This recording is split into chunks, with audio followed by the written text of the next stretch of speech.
નમસ્કાર વિદ્યાર્થી મિત્રો, બંકા યુટ્યુબ ચેનલમાં આપ વિદ્યાર્થી મિત્રોનું ફરીથી હાર્દિક સ્વાગત છે. વિદ્યાર્થી મિત્રો, મેં મારી ચેનલ ઉપર ગુજરાતી પદ્ધતિ શાસ્ત્રને લગતા વિડીયો બનાવવાનું શરૂ કર્યું છે, જેમાં કૌશલ્યને લગતા વિષય પર એ વિડીયો બનાવીને મૂક્યા છે. એ પણ વિડીયો બનાવવાના ચાલુ જ છે. પણ આજે હું ગુજરાતી વ્યાકરણને લઈ અને એક વિડીયો બનાવી રહ્યો છું. આપણે અભ્યાસ ચાલુ કરીએ પહેલા આપણા વિડીયોને તમારા મિત્રો સુધી શેર કરજો, સબસ્ક્રાઈબ કરજો, જેથી બીજા વિદ્યાર્થીઓ પણ આનો લાભ લઈ શકે. તો ચાલો વિદ્યાર્થી મિત્રો, આપણે ઝડપથી પોઈન્ટ ઉપર આવીશું, જેથી કરીને ઓછા સમયમાં આપણે સારા પ્રમાણમાં અભ્યાસ કરી શકીએ. તો આજે વિદ્યાર્થી મિત્રો આપણે વાક્યના પ્રકારો વિશે અભ્યાસ કરવાના છે. તો પહેલા આપણે વાત કરીએ કે ભાષાનો જે નાનામાં નાનો ઘટક એને કહેવાય ધ્વનિ. ધ્વનિ એટલે અક્ષર. આ બધા જ્યારે અક્ષરો ભેગા થાય એટલે શબ્દ બને, અને જ્યારે ઘણા બધા શબ્દો ભેગા થાય એટલે વાક્ય બને. પણ ગમે તે ભેગા થયેલા શબ્દો નહીં. તો વાક્ય એટલે ચોક્કસ અર્થ ધરાવતા શબ્દોનો સમૂહ. કેવા? ચોક્કસ અર્થ ધરાવતા શબ્દોનો સમૂહ એટલે વાક્ય. આ વાક્યની વ્યાખ્યા. આજે આપણે વાક્યોના જે કર્તરી, કર્મણી, ભાવિ અને પ્રેરક એ ચાર વાક્યોના પ્રકાર વિશે આ વિડીયોની અંદર આપણે વાત કરવાના છે. પરીક્ષામાં વિદ્યાર્થી મિત્રો ઘણી વખત વાક્યનું પરિવર્તન એવો પ્રશ્ન આવે, કોઈક વખત વાક્યને ઓળખો એવી રીતે પણ પ્રશ્ન એ પરીક્ષામાં આવતો હોય છે. તો આજે આપણે આ વાક્યના પ્રકારો વિશે વાત કરીએ. તો વાક્યના પ્રકારોની અંદર સૌથી પહેલા આપણે વાત કરીશું કર્તરી વાક્ય. કર્તરી વાક્ય એટલે શું? કર્તરી વાક્ય એટલે શું? તો જે વાક્યની અંદર, જે વાક્યમાં કર્તાની પ્રધાનતા હોય, કર્તાની પ્રધાનતા હોય તેવી વાક્ય રચનાને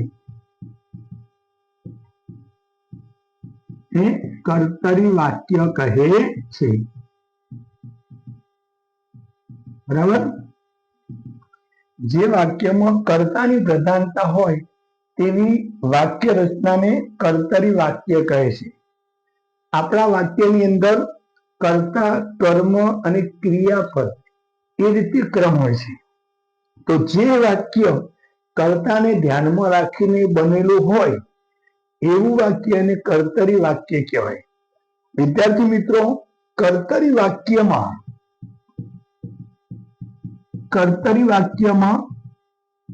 કર્તાના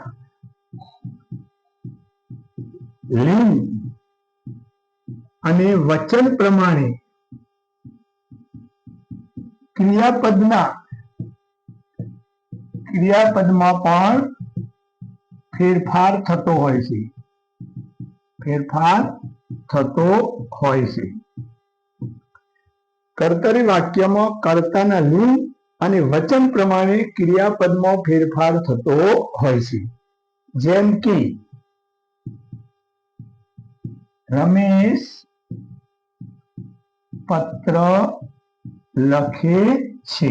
બરાબર?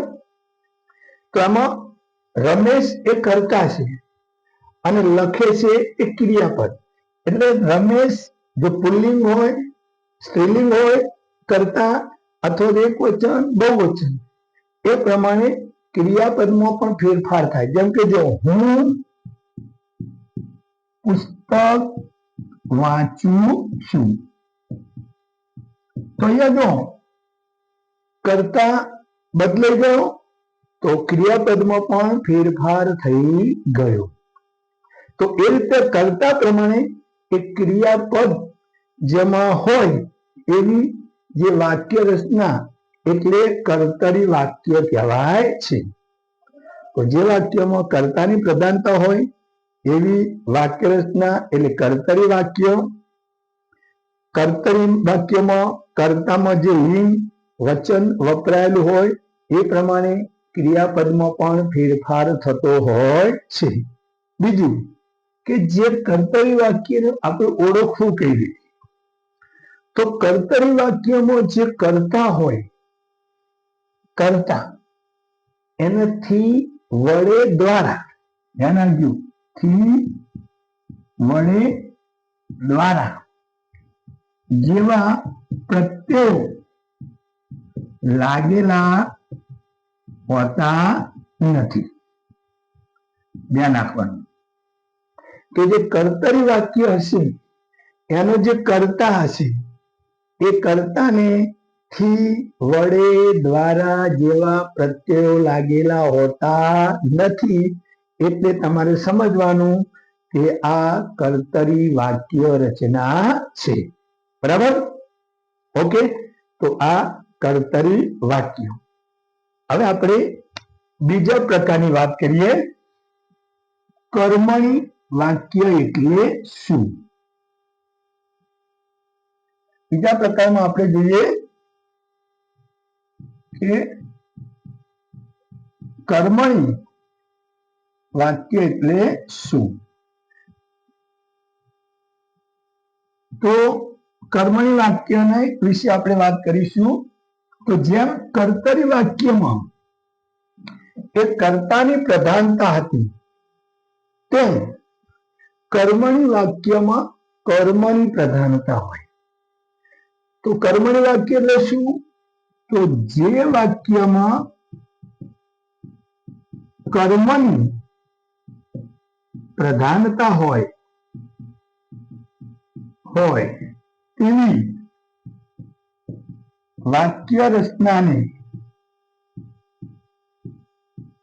કર્મણી વાક્ય કહે છે. બરાબર?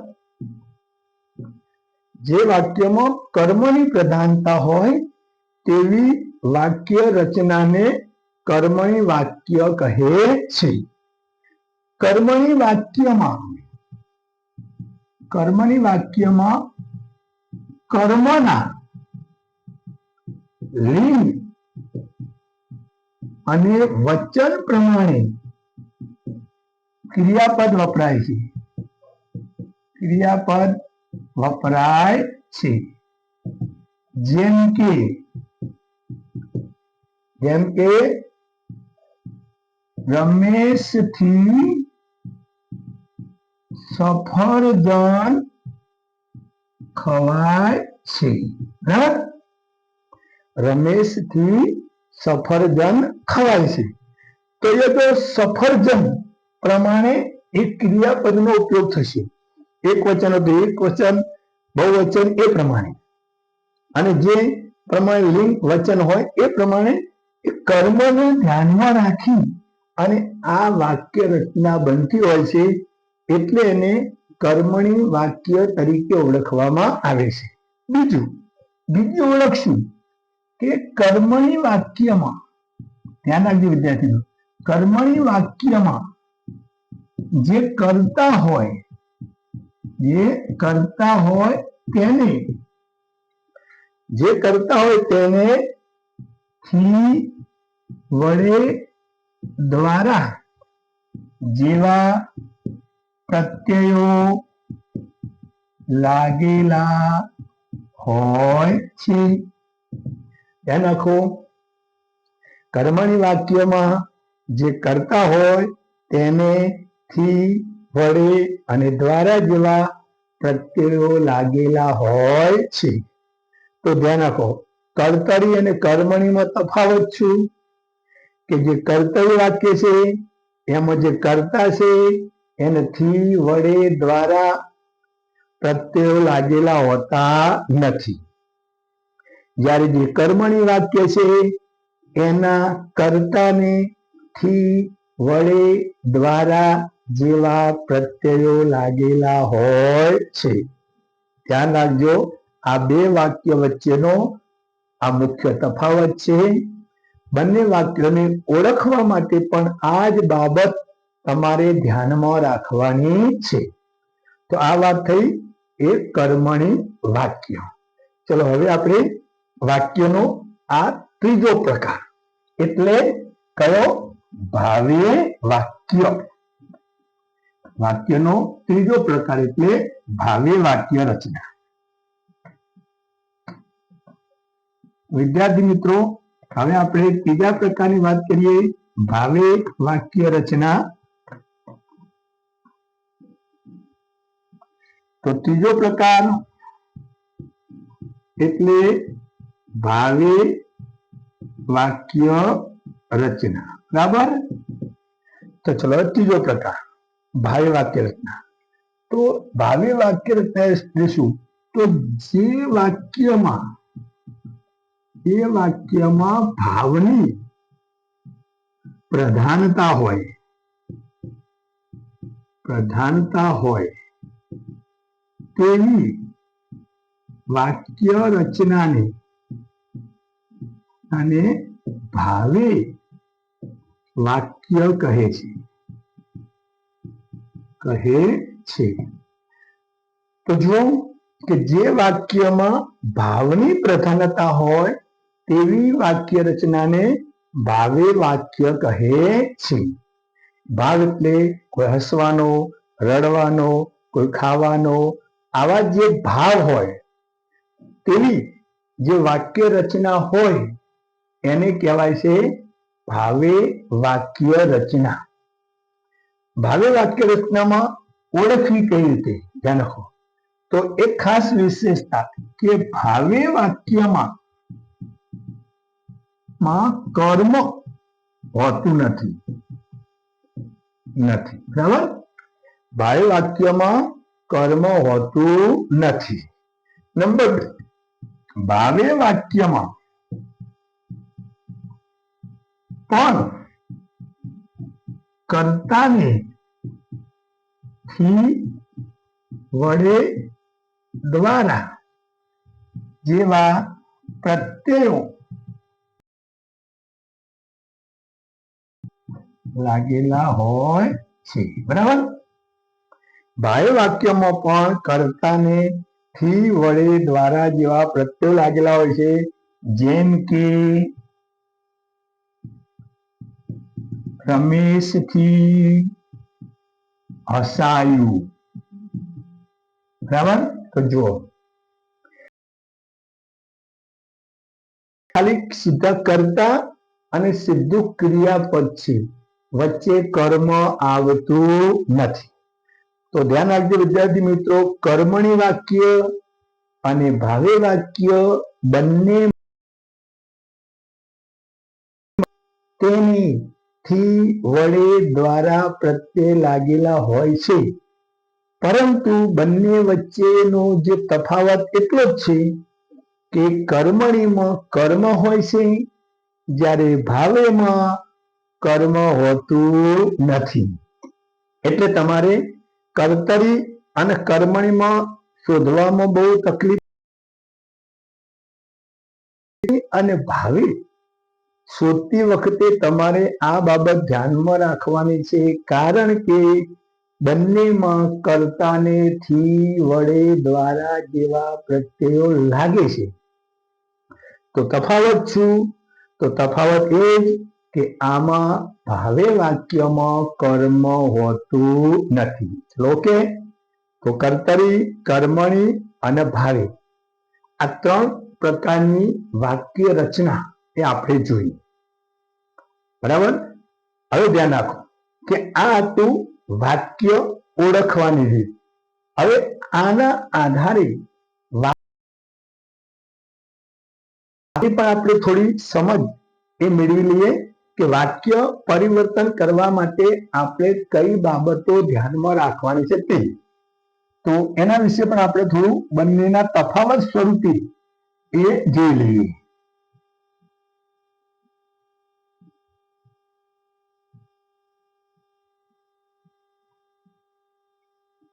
તો જુઓ, કર્તરી વાક્યનું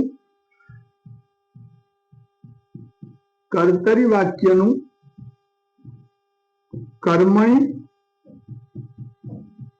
કે ભાવેમાં રૂપાંતર કરવા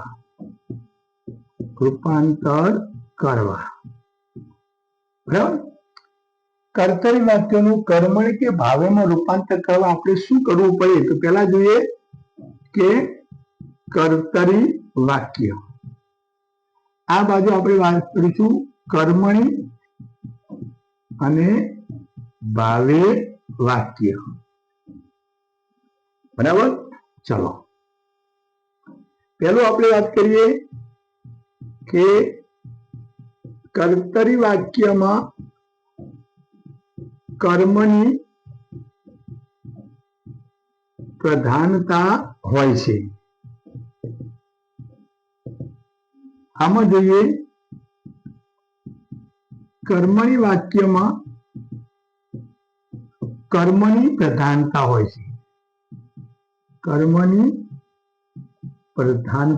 હોય છે, બરાબર। કર્તરી વાક્યમાં કર્મની પ્રધાનતા હોય છે અને કર્મણી વાક્યમાં કર્મની પ્રધાનતા હોય છે। નંબર 2, કર્તરી વાક્યમાં કર્તાને થી, વડે, દ્વારા જેવા લાગેલા હોતા નથી। ધ્યાન આપજો, કર્તરી વાક્યમાં કર્તાને થી, વડે, દ્વારા જેવા પ્રત્યયો લાગેલા હોતા નથી। કર્મણી અને ભાવે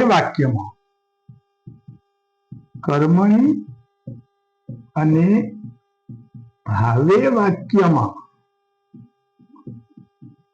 કર્તાને થી, વડે, દ્વારા જેવા પ્રત્યયો લાગેલા હોય છે, બરાબર। મેન તફાવત બંનેનો બીજો પોઈન્ટ ધ્યાન રાખવાનો એકદમ, ક્યારે પણ તમારે આ વાક્ય પછી ખોટું પડશે નહીં। તો કર્તરી વાક્યમાં કર્તાને થી, વડે, દ્વારા જેવા પ્રત્યયો લાગેલા હોય છે, જ્યારે લાગેલા હોતા નથી। જ્યારે કર્મણી વાક્ય રચનામાં કર્તાને થી, વડે, દ્વારા જેવા પ્રત્યયો લાગેલા હોય છે। જેમ કે આપણે ઉદાહરણ જોઈએ,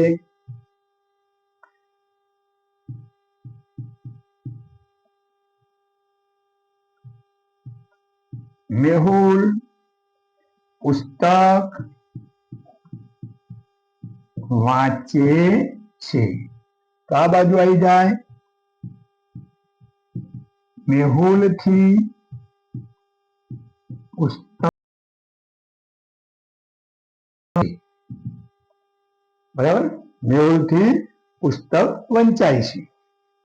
તો કર્તરીનું કર્મણીમાં રૂપાંતર કરવું હોય તો થી, વડે, દ્વારા લગાડી દેવાનું અને ક્રિયાપદમાં જરૂરી ફેરફાર કરવાનો રહેશે। અહીંયા વાંચે છે તો પેલી બાજુ વંચાય છે, લખે છે તો લખાય છે।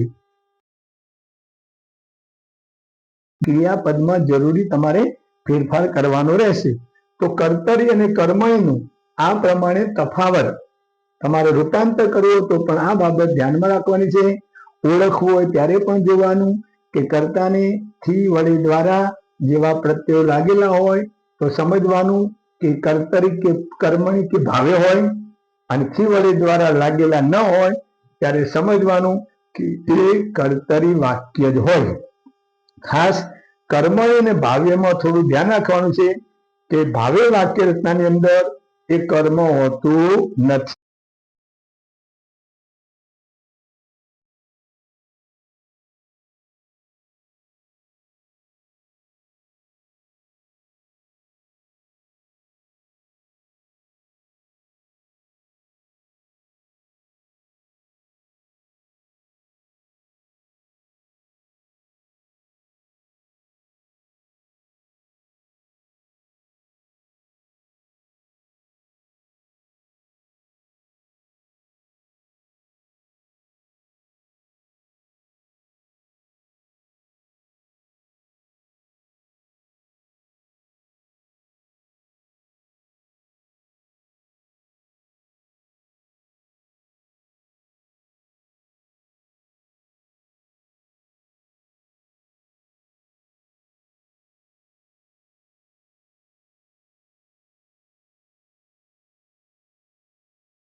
વિદ્યાર્થી મિત્રો, આપણે કર્તરી વાક્ય, કર્મણી વાક્ય, ભાવે વાક્ય અને પ્રેરક વાક્ય વિશે તમને એ સમજ આપી કે કર્તરીમાં કર્તાની પ્રધાનતા હોય પણ કર્તાને થી વડે દ્વારા લાગેલું હોય નહીં.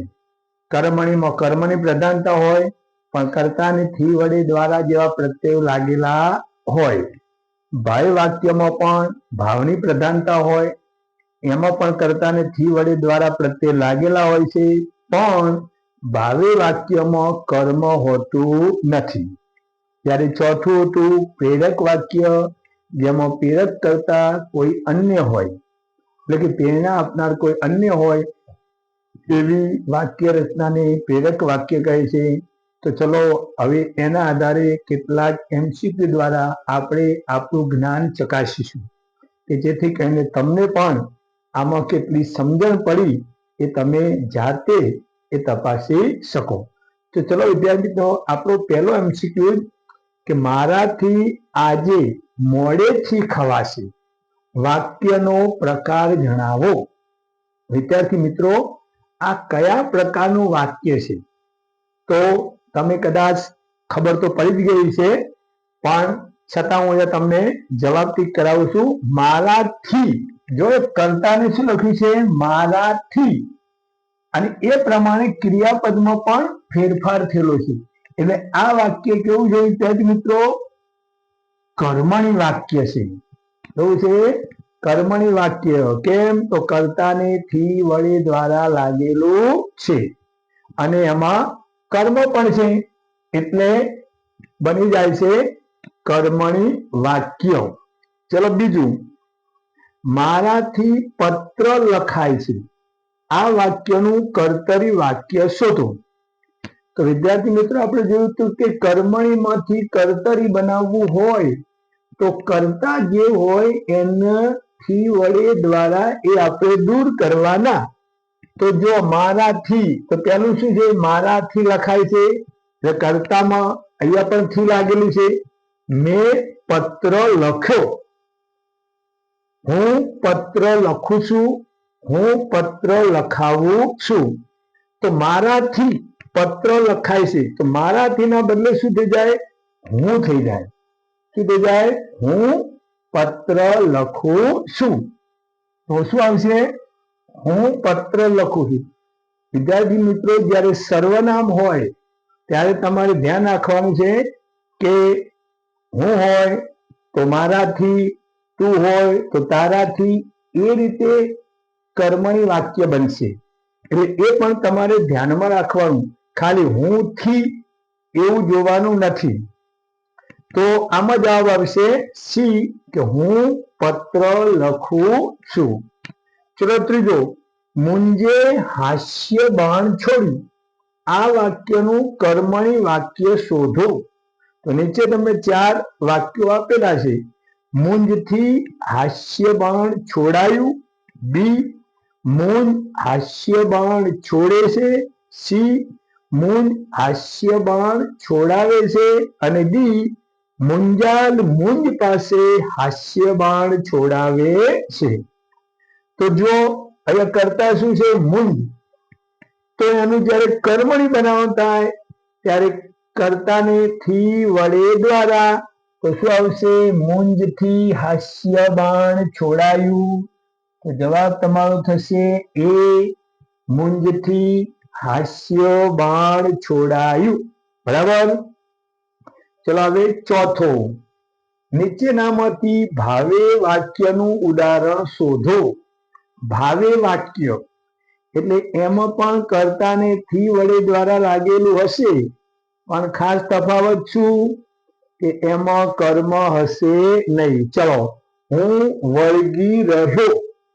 બીજું, શેઠથી દરરોજ મંદિરે જવાય છે. સી માણસથી કણસાય છે, અને બી તેઓ એકલા ચાલ્યા જતા. તો જો આ 4 માંથી ભાવે વાક્ય રચના કઈ? જેમ કે હું વળગી રહ્યો એ કર્તરી વાક્ય છે, શેઠથી દરરોજ મંદિરે જવાય છે એ કર્મણી વાક્ય છે, માણસથી કણસાય છે અહીંયા થી લાગેલું છે અને કણસવાનો ભાવ છે. કણસવું એટલે દુઃખ વ્યક્ત કરવું. તો તમારો જવાબ થશે સી. બરાબર? કેમ? તો માણસથી કણસાય છે. આ વાક્યમાં કર્મ નથી. તો કર્મણી અને ભાવેમાં આ બાબતનું તમારે ધ્યાન રાખવાનું છે. ચલો વિકલ્પ 5મો જોઈએ. નીચેમાંથી પ્રેરક વાક્યનું ઉદાહરણ શોધો. તો બા રસોઈ બનાવે છે, કિંજલ કવિતા ગવડાવે છે, બાળકો પ્રાર્થના કરે છે, ડેલીની ખડકીને કલર કર્યો. તો જો પ્રેરક વાક્યમાં પ્રેરક કરતા કોક બીજો હોય તો એવું વાક્ય કયું છે? તો કિંજલ કવિતા ગવડાવે છે. તો આ પ્રમાણે આ પ્રેરક વાક્ય રચના બને. તો વિદ્યાર્થી મિત્રો, આ પ્રમાણે કર્તરી, કર્મણી, ભાવે પ્રેરક વાક્ય વિશેની આપણે સમજ મેળવી. હવે નેક્સ્ટ વિડીયોમાં આપણે આગળ વ્યાકરણનો એક નવો પોઈન્ટ પણ જોઈશું. તો મારા આ વિડીયોને લાઈક કરજો, શેર કરજો, સબસ્ક્રાઈબ કરજો, જેથી કરીને બીજા વિદ્યાર્થીઓને પણ આનો ફ્રીમાં લાભ મેળવી શકે. જય હિન્દ, જય ભારત, અસ્તુ.